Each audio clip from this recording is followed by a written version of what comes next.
Guys, update natin yung paglalagay ng safe guys. Ito na siya.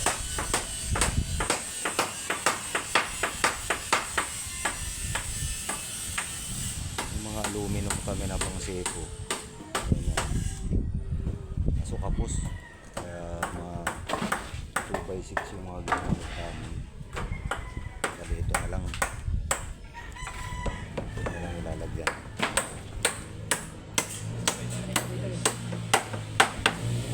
Tapos na rin namin. So, umahan kami sa Skundik. Kararating lang in order namin. Hanap na pa kung magkano yung price yung kakabuti. Ano guys.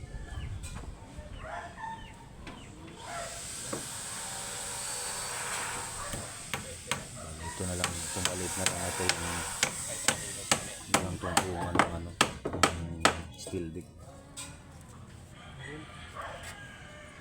Tapos medyo kulang pa to sa ano, tukod.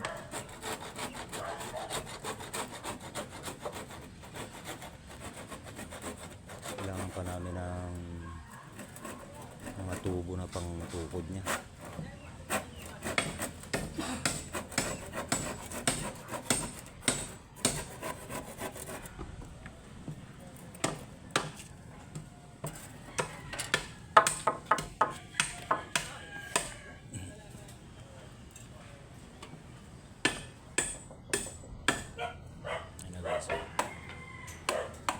Kompleto na lahat siya.